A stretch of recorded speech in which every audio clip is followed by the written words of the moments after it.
Kalau kau rasa makin kurang peduli, mungkin bukan sebab kau kejam, mungkin sebab otak kau terlalu penat. Selamat datang ke Studio Dua Garis. Hari ini saya Sena dan kawan baik saya, Raka, akan bercerita satu cerita atau fakta hari ini. Saya tahu anda tak sabar untuk dengar cerita, jadi marilah saya bagi Raka untuk bercerita untuk anda semua. Mula-mula, kita peduli. Kita marah bila tengok ketidakadilan. Kita sedih bila tengok orang menderita. Kita rasa bersalah bila tak boleh tolong. Tapi bila penderitaan itu datang setiap hari, berita media sosial, cerita orang otak mula buat satu keputusan senyap. Kalau aku terus rasa semua ni, aku tak akan tahan. Jadi ia perlahan-lahan turunkan rasa empati. Bukan sebab kita jahat, tapi sebab kita manusia. Empati guna tenaga. Setiap kali kita rasa kesakitan orang lain, otak bekerja. Bila terlalu banyak, terlalu kerap sistem pertahanan hidup diaktifkan.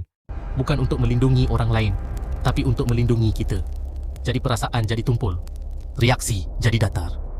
Berita buruk jadi biasa. Bukan sebab kita tak peduli, tapi sebab kita tak mampu peduli tanpa henti. Yang menakutkan bukan empati boleh mati. Yang menakutkan ialah bila kita mula rasa selesa dengan ketidakpedulian. Bila tragedi jadi hiburan dan kita terus hidup tanpa rasa apa-apa.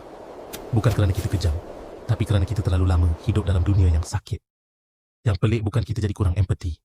Yang pelik ialah kita hidup dalam dunia yang tak beri ruang untuk manusia rasa secara sihat. Segalanya laju, segalanya banyak, segalanya berat. Dan empati bukan dibunuh, ia keletihan. Mungkin soalan sebenar bukan kenapa aku tak peduli lagi, tapi berapa banyak penderitaan yang aku telan tanpa sempat lepaskan. Sebab empati bukan hilang, ia cuma berehat dari dunia yang tak pernah berhenti melukakan. Yang pelik tu bukan dunia, kita. Dalam video tadi, kita dapat tambah satu ilmu untuk hari ini. Kalau korang rasa video tu bermanfaat, sila follow dan komen untuk konten yang seterusnya. Bye!